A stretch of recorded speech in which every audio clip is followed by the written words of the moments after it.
Hi, ako nga pala si Carl. Isa akong full-time musician for the past 2 months, which basically means I'm unemployed. I remember I started playing when I was 9 years old. Medyo nahasalang nung nag-start na akong pumasok sa church. So I have worked as an instrumentalist and then eventually as a choir conductor. I've done that for about 15 years. Nung umalis ako sa church, nag-decide ako na tumugtog while working. So office boy sa umaga, freelance musician sa gabi. Minsan nagbebenta ako ng katawan pero wala pang bumibili. Nag-aaral ako. The same way that I did it about 2 decades ago, nag-aaral ako kung paano ko mas improve yung craft, yung songwriting, yung pagtugtog. So, hindi lahat na nasusulat ko, nare-record ko. If I would have recorded everything, that would easily total up to about 100 or so.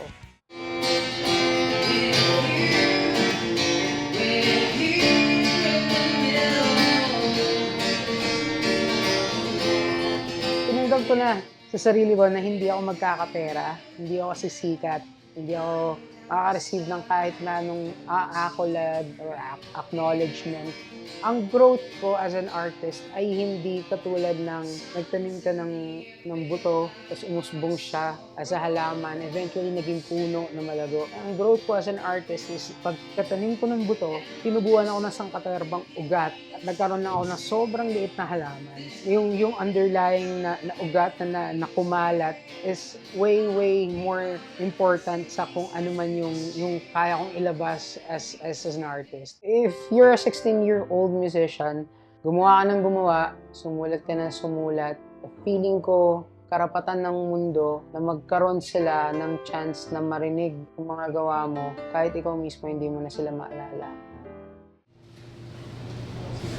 It's a little bit funny, this feeling inside.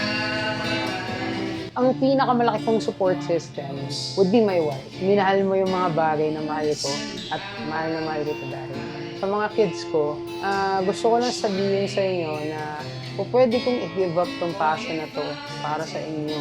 Pero ayoko kasi gusto ko, pag nakakita kayo ng bagay na magiging passionate kayo about in the near future, go for it. Yun yung dahilan kung bakit kahit na yung mga bagay na gusto nyo gawin, magkaroon kayo ng opportunities na we never had when we were growing up. Alam ko na merong mga limitations, pero pag hindi mo siya ginawa, mamamatay kang hindi malalaman kung hanggang saan ang kaya mong abutin kasi hindi mo ginawa kung ano yung mga gusto mo.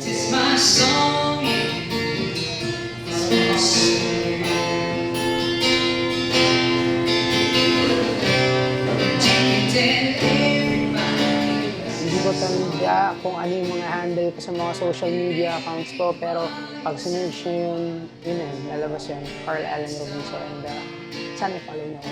Huwag nyo lang i-follow yung TikTok ko kasi makikita yung mga pina-follow ko. At hindi magandang matutunan ng mga bata. Joke lang.